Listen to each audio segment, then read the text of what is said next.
Good morning, students. So this is Wednesday and I'm back again with my English Weekly Talk. आज के weekly talk में मैं कुछ basics चीज़ें वापस से रिपीट करने जा रही हूँ because I have been asked questions about that recently. बहुत सारे बच्चों के मैसेजेस थे कि ma'am regarding RC, regarding vocabulary and regarding the grammar. तो वही क्वेरीज़ के ऊपर मैं कुछ आज बात करने वाली हूँ students. I wanted to ask, what it is, ma'am, कि after reading a book also I'm unable to score in reading comprehension. बहुत सारे बच्चों का ये प्रॉब्लम है कि मैम आपने जैसे बताया कि हम रॉबिन शर्मा की किताब पढ़ सकते हैं, हम सुधा मूर्ति की किताबें पढ़ सकते हैं, but then why are we not able to score in reading comprehension? क्या ऐसी चीज़ है कि हम आरसी में स्कोर नहीं कर रहे हैं? जब पढ़ रहे हैं, समझ रहे हैं, तो फिर स्कोर करने में दिक्कत क्यों आ रही है? Okay, so let me tell this thing very clearly students. Book reading या जो आप किताब पढ़ते हो या आप रॉबिन शर्मा या सुधा मूर्ति की जैसी किताबें आप अगर पढ़ रहे हैं, तो सबसे पहले ये चीज़ आप समझ लो, ये किताबें ऑलमोस्ट 9 साल, 8 साल, 6 साल, 10 साल पहले छपी हुई किताबें हैं। जितनी पुरानी किताब आप पढ़ोगे, आप उस टाइम की वोकैबुलरी अपने दिमाग से जा रही है। फर्स्ट, जितने भी रीडिंग कॉम्प्रिहेंशन के पैसेजेस एग्ज़ाम में आते हैं या आपके मॉक टेस्ट में आते हैं, वो न्यूज़पेपर्स या मैगजीन से, करंट न्यूज़पेपर और मैगजीन से लिए जाते हैं। सबसे पहला डिफरेंस ये हो जाता है स्टूडेंट्स कि जो किताब आप पढ़ रहे हो वो वोकैबुलरी 10 साल पुरानी है, और आपको जो एग्ज़ाम में आती है वोकैबुलरी, जो रीडिंग कॉम्प्रिहेंशन आपके एग्ज़ाम में पूछा जाता है, वो करंट वोकैबुलरी पे पूछा जाता है। तो डेफिनेटली अगर आपको किताब समझ में आती है और आरसी समझने में दिक्कत जाती है, इसका मतलब where are you lacking? You are lacking in the current vocabulary. आपको इसीलिए स्टूडेंट्स द हिंदू के आर्टिकल्स पढ़ना शुरू करना है। Whether you like it, whether you don't, you have to read it. It is not essential कि तुम पूरा एक आर्टिकल से शुरू करो। हो सकता है तुम पहले 2 पैराग्राफ से पढ़ना शुरू करो, फिर 3 पैराग्राफ पे जाओ, फिर पूरा आर्टिकल कंप्लीट करो। बट सिर्फ पढ़ने से काम नहीं चलेगा बच्चों, आपको उसकी समरी भी लिखना है और उसका जीएसटी भी बनाना है। अब आप इसमें परफेक्शन में ना जाएं कि मैम मैंने परफेक्ट समरी बनाई है कि नहीं, मैंने परफेक्ट जीएसटी बनाया है या नहीं। एक बात अच्छे से ध्यान में रखो, परफेक्शन प्रैक्टिस से आता है। परफेक्शन के बाद प्रैक्टिस नहीं की जाती। Again I repeat my statement, perfection comes out of practice. You are not required to practice after perfection. बहुत सारे बच्चों का ये मानना है जब तक अच्छा नहीं बनेगा तब तक मैं बनाऊंगा नहीं, जबकि मैं ये कहती हूँ स्टूडेंट्स, जब तक तुम बनाते नहीं रहोगे समरी और जीएसटी तब तक वो अच्छा बनेगा भी नहीं। So get this first idea very clear, you have to practice till you get perfect at that thing. Okay, so आपको आड़ा टेढ़ा जैसे भी समरी आ रही है, जैसे भी जीएसटी आ रहा है, 2 लाइन में क्यों नहीं होता है, तुमको लिखना है। And make a point that you at least use new words while you write the summary or GST. अभी न्यू वर्ड्स का मतलब क्या है स्टूडेंट्स? वही घिसी पिटी पुरानी वोकैबुलरी मत यूज़ करो जो तुम सदियों से यूज़ करते आए हो। Replace it with some fresh words, with some new updated words which you have learned recently. While solving reading comprehension, develop your personal strategy. What I mean by this point, students, personal strategy. बहुत सारे बच्चों के सवाल मुझे रहे हैं कि ma'am अगर हमने आरसी सॉल्व करते टाइम पहले क्वेश्चंस देखे, बाद में पैसेज पे गए तो चलेगा क्या? मैम पहले पूरा पैसेज पढ़ना पड़ता है क्या? Students, it all depends on कि तुम्हारे पास समय कितना बचा है, बिकॉज अल्टीमेटली तुम आरसी सॉल्व कर रहे हो ताकि तुमको एग्जाम में स्कोर करना है, right? Now I give you a simple example. मैंने पूरा पेपर सॉल्व किया ma'am, suppose you are giving a pre exam of English, okay, 30 marks का 20 मिनट्स का पेपर है। 15 मिनट में आपने सारे मिसलेनियस क्वेश्चंस कर लिए, आरसी को हाथ नहीं लगाया। अब रिमेनिंग 5 मिनट बचे हैं और आरसी का पैसेज बहुत लंबा है। बट अगर तुम क्वेश्चंस देखो तो उसमें कुछ 3-4 क्वेश्चंस डायरेक्ट हैं। तो अक्लमंदी क्या रहेगी कि जो डायरेक्ट क्वेश्चन है उनके क्वेश्चंस को पढ़ लो और कोशिश करो एक बार आरसी में उसको ढूंढने की, because ultimately students your strategy depends on the situation in which you are solving the RC and the type of RC that you are solving. So अपनी खुद की कोई पर्सनल स्ट्रैटेजी बनाओ जब आप आरसी सॉल्व करते हो। आरसी सॉल्व करने का स्टैंडर्ड मेथड ये है कि पहले आप पूरा पैसेज पढ़ लें, उसको समझ लें, बाद में उसके क्वेश्चन आंसर्स पे जाएं। This is the standard way of solving it. Reading और अंडरस्टैंडिंग ऑफ द पैसेज को देना चाहिए almost 70% of the time limit जो आप एक आरसी को देते हैं, और रिमेनिंग 30% आपने देना चाहिए क्वेश्चन सॉल्व करने के लिए। This is the standard way of solving an RC. But exam में आरसी कैसे करना है? एग्ज़ाम में जब रीडिंग कॉम्प्रिहेंशन आता है तो सबसे पहले आपको उसके क्वेश्चंस देखना है। क्वेश्चंस इसलिए, अगर क्वेश्चंस डायरेक्ट हैं तो वो आरसी आपको एग्जाम में करना है, अगर क्वेश्चंस बहुत ही इनडायरेक्ट हैं, भले ही फिर आरसी छोटा हो, वो आरसी को आपको स्किप करना होता है। रीज़न, प्रेशर में, एग्ज़ाम प्रेशर में इनडायरेक्ट क्वेश्चंस जनरली करेक्ट नहीं आते हैं, तो प्रोबेबिलिटी बढ़ जाती है गलत जाने की। इसीलिए मैं कहती हूँ कि इनडायरेक्ट क्वेश्चंस वाला आरसी आप एग्ज़ाम में हाथ ना लगाएं। इनडायरेक्ट क्वेश्चंस का मतलब क्या होता है? What is the general idea of the passage, what is the tone of the passage, according to the passage the author is in favour or in support of the statement वगैरह, ये type के questions होते हैं indirect questions. तो फिर direct questions कैसे होते हैं? In which year this thing occurred. Okay, so this is a direct question, तो आपको सिर्फ साल निकालना है। What is the name of the book written by, again this is a direct question.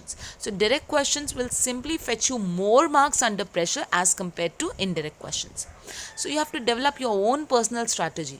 Ultimately तुम्हारी एम ये होना चाहिए स्टूडेंट्स कि पहले स्टैंडर्ड वे में आप आरसी सॉल्व करो, फिर उस स्टैंडर्ड तरीके में एक बार एक्यूरेसी आनी लग जाए तो फिर आप depending on the time and depending on the type of RC that you are solving, you have to define your own strategy. Without RC, don't even think about mains. मैं फिर कहती हूँ, RC मेंस में अगर तुमने solve नहीं भी किया, मेंस में 2 RC आते हैं, अगर आपने मेंस में RC सॉल्व नहीं भी किया तब भी तुम्हारा मेंस निकलता है। बट RC सॉल्व करना आना चाहिए, ये मेंस के लिए बहुत अनिवार्य है। Why? Because generally the mains paper is based on comprehension. इस वीक के मंडे से स्टूडेंट्स मैंने अपने लाइव सेशन में एक कॉन्सेप्ट स्टार्ट किया है, दैट इज पैराग्राफ फिलर और para fillers. This concept is based on comprehension, यानी जिसका जितना अच्छा कॉम्प्रिहेंशन रहेगा उसके पैराग्राफ फिलर्स, उसके पैराफिलर्स करेक्ट आएंगे, जो मीन्स का क्वेश्चन है। मंडे को मैंने पैराफिलर्स का बहुत ही ईजी लेवल लिया, ट्यूसडे को मैंने थोड़ा सा मॉडरेट लेवल लिया, और आज जो मैं पैराफिलर्स डालूंगी अपने लाइव सेशन में वो एग्ज़ाम के पैराफिलर्स होंगे। तो students, I humbly request you कि please don't miss the live session. मैं कोई भी अगर कॉन्सेप्ट ले रही हूँ तो उसके 3 बेसिक मोड्स ले रही हूँ, easy level, moderate level and difficult level. और आज वेडनेसडे, आज तीसरा दिन है पैराफिलर्स का, तो आज वो पैराफिलर्स आएंगे एग्ज़ाम में, जो आज वो पैराफिलर्स मैं पोस्ट करूँगी लाइव सेशन में जो एक्चुअली एग्ज़ाम ओरिएंटेड है। तो आपको पता चलेगा कि मैम इजी लेवल कैसा होता है, मॉडरेट में देखो हम कितने एक्यूरेट आ रहे हैं, नहीं आ रहे, डिफिकल्ट में। अब जो बच्चे रेगुलर 3 दिन इन्होंने पैराग्राफ फिलर का सेशन किया होगा तो उन्होंने मंडे को उनको गेज किया होगा कि नहीं यार, मंडे के तो सारे पैराफिलर्स हमारे करेक्ट आए। ट्यूसडे के कुछ बच्चों के 1-1, 2-2 गलत गए हैं। वेडनेसडे में आपको पता चल जाएगा कि मेरा लेवल ऑफ डिफ़िकल्टी जैसे जैसे मैडम बढ़ाती है तो मेरी एक्यूरेसी कम होती है। लेवल ऑफ डिफ़िकल्टी बढ़ने के बाद एक्यूरेसी कम होने का मतलब सिंपल होता है कि आपको उस लेवल का पैसेज कॉम्प्रीहेंड हुआ ही नहीं, समझा ही नहीं। The best example for this is, I still remember when I was a kid, तो जनरली जब टीवी पे मूवीज़ आते थे तो कोई गोविंदा टाइप मूवी हो तो मम्मी किचन में से भी टीवी रूम में आके देख सकती, तो मम्मी को पूरी पिक्चर समझ जाती थी। लेकिन आज मैं सोचती हूँ कि अगर वही प्रकाश झा मूवीज़ होते तो क्या आप गोविंदा टाइप मूवीज़ की तरह उसको अंडरस्टैंड कर पाते हैं? नहीं। इन मूवीज़ को ज़्यादा फोकस लगता है, समझ और अंडरस्टैंडिंग कॉम्प्रिहेंशन लेवल ज़्यादा चाहिए आपको। Same thing applies here students, जैसे जैसे आपकी वोकैबलरी और level of difficulty of framing the words and constructing a sentence या कॉन्सेप्चुअल आइडियाज़ के बेसिस पे या एब्स्ट्रैक्ट पैसेज अगर बनाया जाता है तो आपको आपका कॉम्प्रिहेंशन लेवल उसमें हाई चाहिए। Okay, so without RC, don't even think about mains, because it is not about RC, it's all about comprehending what is being given in the mains. Next, vocabulary. Students, vocabulary enhancement is a lifelong process. Ma'am कब तक करना है, कितना करना है, कितने जमा करने हैं, कितने याद रखने हैं, देखो लाइफ लॉन्ग प्रोसेस है। रीज़न, आज जो तुम वर्ड्स यूज़ कर रहे हो कल को वो तुम्हारे बच्चे यूज़ नहीं करेंगे, बच्चे नए वर्ड्स डालेंगे आपके, because vocabulary is going to be updated life long, जैसे कि your smartphones, your technology. So vocabulary is the technology in English that needs to be updated every now and then, और जो अपडेटेड वर्जन के साथ चलेगा वही accept किया जाएगा। Focus on at least learning HFWs. HFWs यानी high frequency words. High frequency words यानी ये वर्ड्स जो आपकी डेली लैंग्वेज में बार बार आते हैं, कम से कम उतने तो लर्न करो. ये हाई फ्रीक्वेंसी वर्ड्स आपको मिलेंगे कहाँ? हाई फ्रीक्वेंसी वर्ड्स आपको मिलेंगे vocab24 के ऐप पे, मेरियम वेबस्टर डिक्शनरी के MW क्विजेज में. हाई फ्रीक्वेंसी वर्ड्स आपको मिलेंगे द हिंदू के एडिटोरियल, द हिंदू के न्यूज़पेपर के थ्रू, इंडिया टुडे मैगजीन के through, times of India, Indian express. जो वर्ड्स न्यूज़पेपर्स यूज़ करते हैं उन वर्ड्स को आप हाई फ्रीक्वेंसी वर्ड्स कह सकते हो. Use your updated list of words in your speech as well as writing. जैसे मैं हमेशा कहती हूँ स्टूडेंट्स कि सिर्फ शब्द याद करना ज़रूरी नहीं है. जब तक शब्द को यूज़ नहीं करोगे आप उसको याद नहीं रखोगे. इसका सिंपल एग्जाम्पल मैं देती हूँ. दिस एक्स रिकॉर्डर जिसके थ्रू मैं यह सारी चीज़ें रिकॉर्ड कर रही हूँ, मुझे इसको यूज़ करना पहली बार सर ने सिखाया था. शुभम सर ने सिखा दिया था कि मैम इसको कैसे करना चाहिए, या इन्होंने मुझे एक एग्रीकल्चर सर का नंबर दिया था कि मैम आप उनसे बात करके इसको यूज़ कैसे करना है सीख लीजिए. लेकिन इसको कंटिन्यूस यूज़ करने पे आज मैंने इसकी महारत हासिल की है. सिर्फ सीखना इंपॉर्टेंट नहीं होता है, उस नॉलेज को जब तक आप एप्लीकेशन में लाते नहीं हो वो नॉलेज वर्थलेस हो जाता है. सेम थिंग, उस शब्द को जब तक आप एप्लीकेशन में लाओगे नहीं, अपने स्पीच में, अपने राइटिंग में लाओगे नहीं, that will become worthless and you won't even remember it. A good vocabulary increases your comprehension as well as your reading speed. तुम्हारी अंडरस्टैंडिंग भी बढ़ाएगी एक अच्छी vocabulary, और तुम्हारी रीडिंग स्पीड भी बढ़ाएगी. इसलिए students, you need to really work out on your vocabulary. At least learn daily 10 new words. 10 नए शब्द आपको कम से कम डेली याद करने हैं. Understood? Okay, let's go about grammar. Grammar के लिए students refer Neetu Singh plinth to paramount for understanding the basic. जैसे बहुत ही बेसिक है, नाउन है, प्रोनाउन है, वर्ब है, टेंसेज हैं, इसके रूल्स, इसके एप्लीकेशंस, इसके कुछ क्वेश्चंस, इसके लिए आप नीतू सिंह की प्लेन्स टू पैरामाउंट रेफर करिए. इस किताब को ख़रीदने की ज़रूरत नहीं है. आप इसको ग्रामर का PDF आप टाइप करोगे Neetu Singh plinth to paramount, तो गूगल पे आप इसको फ्री डाउनलोड कर सकते हो and use the book in the soft copy format. अगर आपको लगता है मैम नहीं, मैं मोबाइल पे नहीं पढ़ सकता, सॉफ्ट कॉपी से आंखों से दिक्कत आती है, तो उसी किताब का आप जाके प्रिंट आउट निकाल लें, वो आपको 60-70 रुपये में काम हो जाएगा. ऐसे बुक खरीदने जाओगे तो महंगी पड़ेगी, यानी 250-300 रुपीज़ की बुक है. But I don't want you to waste money, you can just get through a soft copy format. अगर आपको लगता है कि नहीं पढ़ सकते तो आप इसका प्रिंट आउट निकाल सकते हैं. For application of the rules you should learn the rules first and read a lot. अगर आपको रूल्स को अप्लाई करना है स्टूडेंट्स, तो सबसे पहले रूल्स को लर्न करना पड़ेगा. रूल्स को बाय हार्ट आपको याद करना पड़ेगा और आपको आपकी रीडिंग बढ़ानी पड़ेगी. फॉर एग्जाम्पल, जब आप कोई नई 2 व्हीलर चलाना सीख रहे हो, ओके, नया कोई लर्नर है, नया कोई बच्चा 2 व्हीलर चलाना सीख रहा है, तो उसको बेसिक तो पता होना चाहिए कि एक्सीलेटर कौन से हाथ पे पकड़ते हैं, ब्रेक कहाँ होता है, पैर कैसे रखना चाहिए, नज़र कैसी रखनी चाहिए. ये तो बेसिक चीज़ें उसको कोई बता देता है. लेकिन उसको गाड़ी चलाना अच्छी तब आएगी जब वो उसको प्रैक्टिस करेगा. तो ग्रामर के रूल्स आप तब अच्छे से अप्लाई कर पाओगे जब आप रीडिंग अच्छी करोगे. So you have to read a lot if you want the application of the grammar to be proper. Grammar is going to be very useful for pre exam. Pre में grammar आपको बहुत बहुत मदद करेगा. In fact pre में score भी आपको grammar से मिलेगा. मेंस में इतना ज़्यादा ग्रामर का एप्लीकेशन नहीं देखा गया because mains paper is generally comprehension based. Don't panic much about grammar. बहुत सारे बच्चों को ग्रामर का टेंशन है कि मैम ग्रामर नहीं आता है, ग्रामर का एप्लीकेशन में दिक्कत है. बट मेरी पर्सनल रिक्वेस्ट आपसे ये है स्टूडेंट्स कि विदाउट ग्रामर भी ऐसे बच्चे हैं जिन्होंने मेंस निकाला है. ऐसे कई बच्चे हैं जिनका मैं आपको नंबर, कॉन्टैक्ट नंबर, उनका नाम डिस्प्ले कर सकती हूँ. आप जिनको पर्सनली कॉन्टैक्ट करिए, जिसमें से दिस वन गाय जिसका नाम मैं भूल रही हूँ, जो SBI PO है 2019 का. His name is I think Harshal, if I'm not mistaken. He's SBI PO 2019 SSA pass out students. वो बच्चे का ग्रामर इतना अच्छा नहीं है.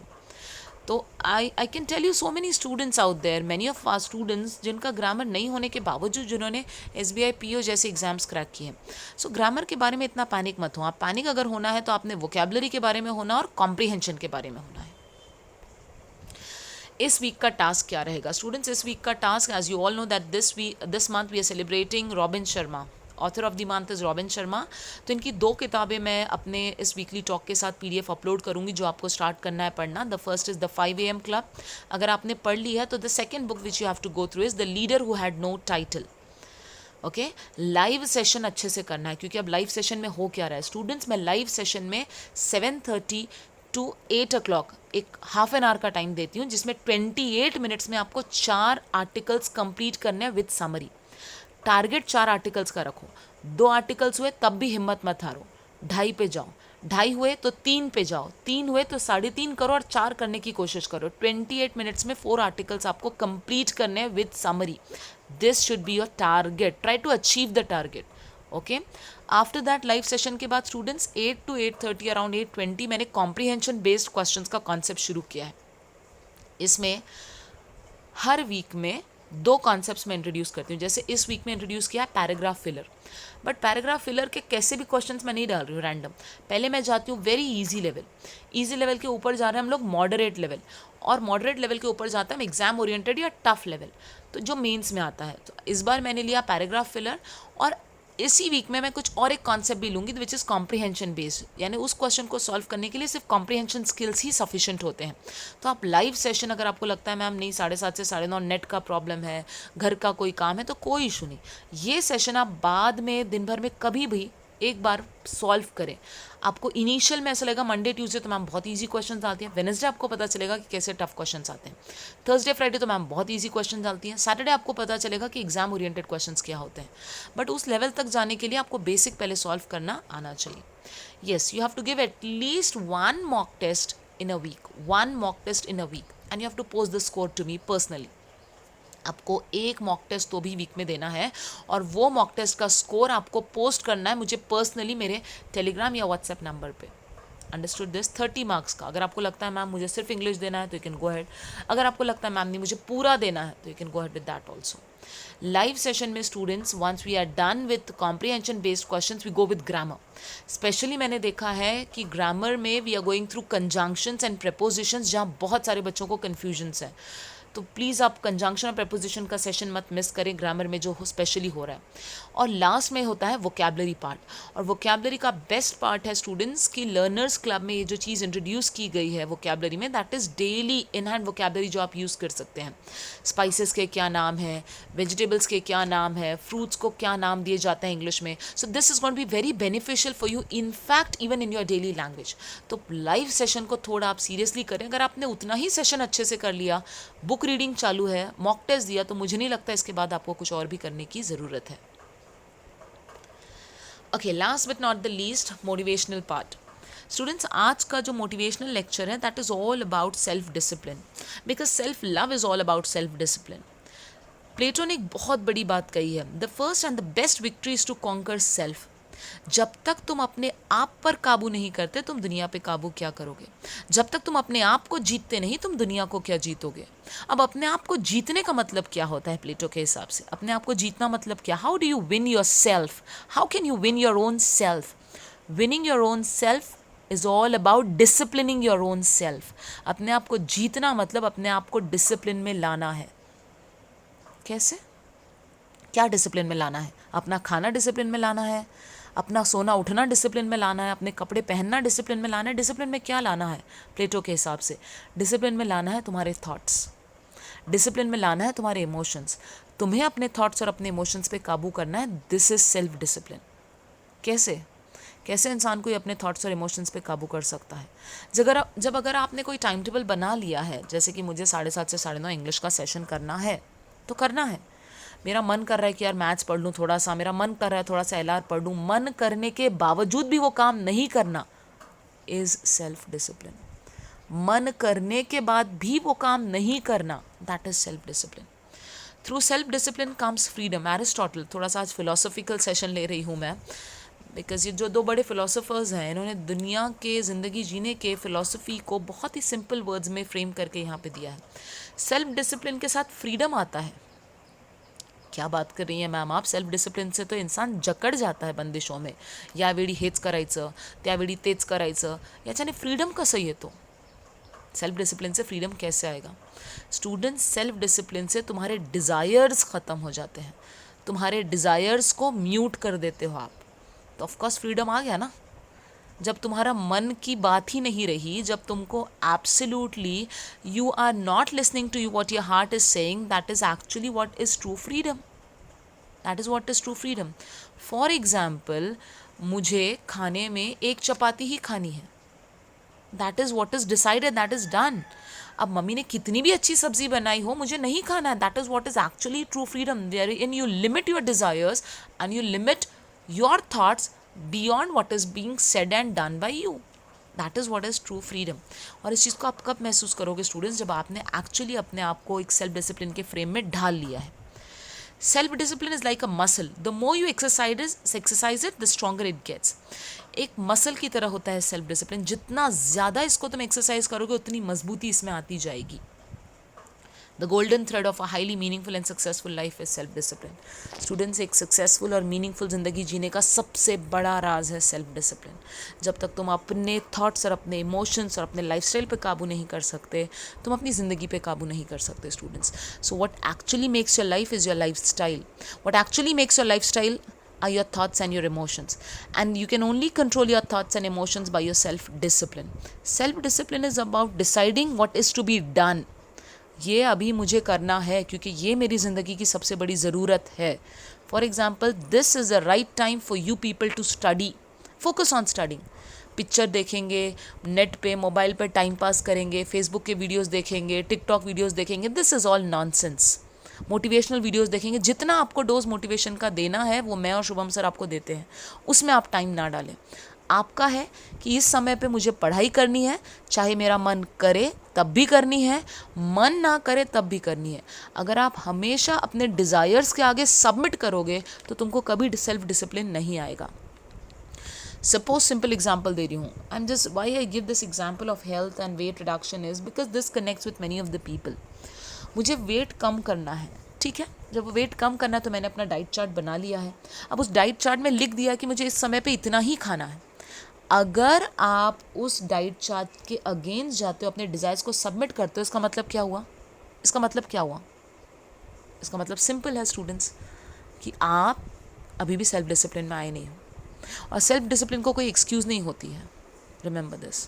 Your self discipline become stronger with your will power, and will power become stronger because of necessity. जिस चीज़ को तुमको जितनी ज़्यादा ज़रूरत रहेगी उतना स्ट्रॉन्ग तुम्हारा विल पावर रहेगा, और जितना स्ट्रॉन्ग तुम्हारा विल पावर उतना स्ट्रॉन्ग तुम्हारा self discipline. So students, be disciplined. Clear with this? Okay, so thank you so much students. Keep studying. Wish you all the very best and stay safe, stay at home. Thank you so much.